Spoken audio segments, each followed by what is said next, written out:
Good morning all of you. Welcome back your accountancy class. So today's our question is question number 47. It's a very important question. It's come to the board examination also in 2019 compartment. Okay. So it's a very important questions. So you now we are having a value of profit and loss. तो profit and loss हमें कितना दिया है, difference निकालेंगे. अब तक आपने सारे क्वेश्चंस में वही किया है, तो यहाँ पर भी हम वही सेम करेंगे. Current year minus previous year, तो हमारे पास प्रॉफिट एंड लॉस निकल के आ गया 3 lakh. Now we are having a provision for tax. Both year we have given current year and base year. तो हमें मालूम ही है कि एनपीबीटी के लिए हम प्रोविजन फॉर टैक्स क्या लेते हैं, करंट ईयर का. तो 3 लाख प्लस 2 लाख कितना आ गया हमारा NPBT, 5 lakh. Okay. After that NPBT हम क्या लेते हैं, नॉन कैश ऑपरेटिंग आइटम्स. तो नॉन कैश ऑपरेटिंग आइटम्स में हमारे पास क्या क्या है, गुडविल. गुडविल हमारी वैल्यू है 1 लाख की. ठीक है, 1 लाख का हमने गुडविल लिया. Interest on debenture it is 60,000. तो कैसे निकाला हुआ इंटरेस्ट ऑन डिवेंचर, आपको दे रखा है कि 1 लाख के जो डिवेंचर्स इंक्रीज हुए हैं, जो इशू किए हैं, प्रीवियस ईयर में आपकी 4 लाख थी वैल्यू, करंट ईयर में 5 लाख हो गई. और ये 5 लाख में से जो 1 लाख इंक्रीज हुआ, ठीक है, जो 1 लाख इंक्रीज हुआ है ये 1 अप्रैल 2017 को हुआ. यानी पूरा ईयर हम प्रीवियस ईयर में ही हमने डिवेंचर्स को इशू कर दिया. तो हमें इंटरेस्ट ऑन डिवेंचर भी पूरे अमाउंट पे करना पड़ेगा. तो हमने यहाँ पे इंटरेस्ट ऑन डिवेंचर कितना पे निकाला, 5 लाख पे. 5 लाख का 12%, 5 लाख का 12% कितना आ गया, 60,000. 60,000 is your interest on debenture. ठीक है. After that we calculating the depreciation. तो डेप्रिसिएशन की वैल्यू हमने डेप्रिसिएशन अकाउंट बना के निकाली है. I will show you account also कि how to prepare the account. Depreciation कितना आया, 1,40,000. नाउ हमारे को क्वेश्चन में ही गिवन है कि जो एसेट सोल्ड की गई है वो 10,000 के गेन पे सोल्ड की गई है, यानी प्रॉफिट पे सोल्ड की है. तो last gain on sale of assets हमने क्या किया, इनका टोटल किया. तो टोटल हमारा आ रहा है 3 लाख. 3 लाख में से मैंने 10,000 लेस कर दिया because it's a gain on sale of asset. तो वैल्यू कितनी निकल के आ गई, 2,90,000. अब 2,90,000 तो हमारे पास ऊपर कितना था एनपीबीटी, 5 लाख. 5 लाख का एनपीबीटी था. 2,90,000 मैंने नॉन कैश आइटम से अमाउंट लिया. तो टोटल मेरा कितना हो गया, 7,90,000. It's your working capital change, profit before working capital change. तो कितना आ गया, 7,90,000. अब यहाँ पे करंट एसेट्स और करंट लायबिलिटीज में बहुत सारे चेंजेस गिवन नहीं है, सिर्फ हमें एक चेंज गिवन है, इंक्रीज इन इन्वेंट्री. तो आपको मालूम ही है कि करंट एसेट्स इंक्रीज हो रही है. अगर करंट एसेट्स इंक्रीज हो रही है तो वो किस में जाएगी, लेस में जाएगी. तो हमने 1,30,000 को लेस में दिखा दिया. अब 7,90,000 की मेरे पास वर्किंग कैपिटल चेंज थी, उसमें से मैंने 1,30,000 लेस कर दिया. तो वैल्यू कितनी आई बेटा, 6,60,000. अब provision for taxation current year मैंने ऊपर ले लिया है, तो बेस ईयर को मैं नीचे ले लूंगी. ठीक है. तो base year it means tax मैंने ऑलरेडी पेड कर दिया है. कितना टैक्स पेड कर दिया है, 1,65,000 का. तो 6,60,000 में से मैंने 1,65,000 लेस कर दिया. अब हमारे पास वैल्यू कितनी आ गई, 4,95,000. It's your cash flow from operating activity, यानी कैश मुझे कितना मिला है ऑपरेटिंग एक्टिविटी से, 4,95,000 का. Is it clear.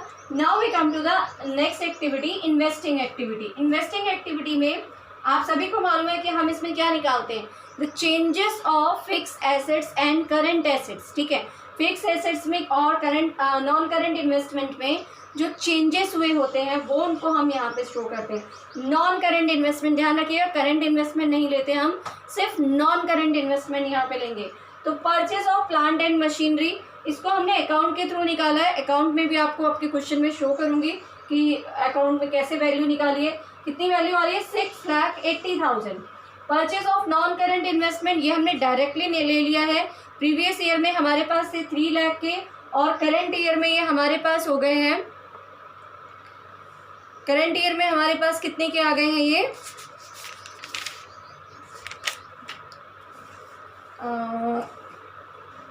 2 लाख के थे और 3 लाख के हो गए, यानी 1 लाख का इंक्रीज हो गया. तो ये क्या हो गया, purchase of non current investment 1 lakh.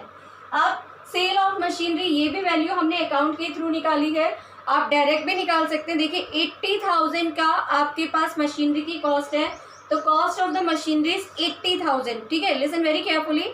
80,000 की मशीन है, उस पर हमने डैप कैलकुलेट किया है 40,000, तो मैंने 80,000 में से 40,000 लेस कर दिया, तो कितना अमाउंट आ गया बेटा 40,000।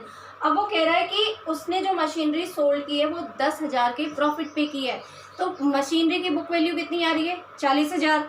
आपने 10,000 प्रॉफिट पे सोल्ड की है, तो यानी आपने सेल कितने पे की 40 + 10 50, तो हमारी सेल ऑफ मशीनरी कितनी आ गई 50,000।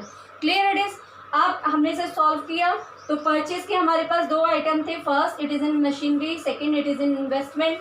दोनों को मैंने प्लस कर दिया, उसमें से 50 लेस कर दिए, तो मेरे पास क्या आ गया 7,30,000 का। It is a sale of sorry cash use from investing activity कितना आ गया मेरा 7,30,000। अब मुझे क्या बनानी है फाइनेंसिंग एक्टिविटी। तो फाइनेंसिंग एक्टिविटी के लिए सबसे पहले मैंने देखा कि हमारे शेयर्स में कैपिटल में क्या चेंजेस हुए हैं, तो शेयर कैपिटल बेटा हमारी 2 लाख से इंक्रीज हो गई है, तो शेयर प्रोसीड कितने के हो गए 2 लाख के। Same as debenture also, debenture भी हमारे बढ़ गए हैं। डिबेंचर हमारे प्रीवियसली 4 लाख के थे, अब 5 के हो गए। इट इज़ इंक्रीजेज ₹1 लाख, तो 1 लाख से हमारे डिबेंचर इंक्रीज हो गए। इंटरेस्ट ऑन डिबेंचर मैंने ऊपर निकाला था 60,000, उसका यहाँ पे पेमेंट करेंगे हम। 60,000 का इंटरेस्ट ऑन डिबेंचर हो गया। And one more item we have given bank OD. तो बैंक ओडी भी प्रीवियस ईयर में हमारे पास 1 लाख कितने का था 1,75,000 का, अब हो गया 170 का। तो कितना इंक्रीज हो गया, सॉरी डिक्रीज हो गया, 5,000 का डिक्रीज हो गया। तो ये हमने यहाँ पे शो किया। तो हमारी फाइनेंसिंग एक्टिविटी निकल के कितनी आ गई, this is our financing activity. तो हम यहाँ पे इसे शो भी कर लेते हैं कि हमारी ऑपरेटिंग एक्टिविटी ये आई है, ठीक है, ये हमारी इन्वेस्टिंग एक्टिविटी आ गई और ये हमारी फाइनेंसिंग एक्टिविटी आ गई। Clear it is. Now I will tell you how to find out the cash and cash equivalent.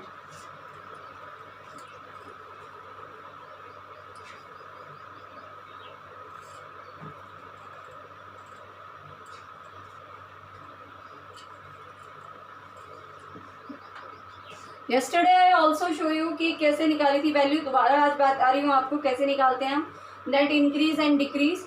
तो नेट इंक्रीज या फिर डिक्रीज भी आ जाती है कई बार ये value. Cash and cash equivalent, तो कैसे निकालेंगे बेटा, हमारी ऑपरेटिंग एक्टिविटी कितनी है 4,95,000, ठीक है, और नीचे के हमारे प्लस कितने हैं 2,35,000। It is in operating, it is in financing, ठीक है। इसमें से मैं क्या लेस कर दूंगी investing activity, it is in minus 7,30,000। तो कितना आ गया टोटल 426, तो हमारा ये टोटल वापस आ जाता है 7,30,000। 7,30,000 की ही हमारे पास ऑपरेटिंग एक्टिविटी है, सॉरी इन्वेस्टिंग एक्टिविटी है, और 7,30,000 का ही हमारा इसका टोटल आ रहा है। आप चेक भी कर लीजिए तो 7,30,000 माइनस 7,30,000, तो ये क्या आ गया आपका कैश एंड कैश इक्विवेलेंट की वैल्यू आपकी नील हो गई है, 0 लिख सकते हैं हम इसे या नील। अब हमने क्या देखना है ओपनिंग बैलेंस ऑफ कैश। तो ओपनिंग बैलेंस ऑफ कैश हमें कितना गिवन है, ये गिवन है हमें 40,000 का, और करंट इन्वेस्टमेंट हमें कितने के गिवन है, इसको हमें यहाँ पे शो करना है opening balance of cash and cash equivalent कितने का गिवन है मुझे 70,000, 40,000 प्लस 1,70,000, 40,000 प्लस 1,70,000, तो कितने की वैल्यू आ रही है बेटा, ये आई हमारी वैल्यू 2,10,000। ओके, अगर हम क्लोजिंग बैलेंस का भी टोटल करके देखते हैं तो क्लोजिंग बैलेंस भी हमारा कितना आ रहा है, इट इज ऑल्सो सेम। कैसे आ रहा है सेम, देख लीजिए आप,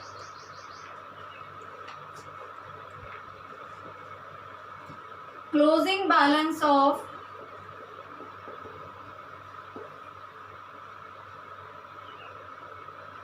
कैश एंड कैश इक्विवेलेंट, ठीक है।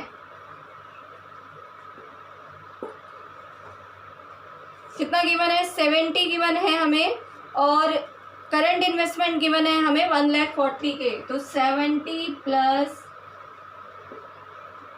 1,40,000 कितना आ रहा है, 2,10,000। तो it means our answer is correct. Is it clear to all?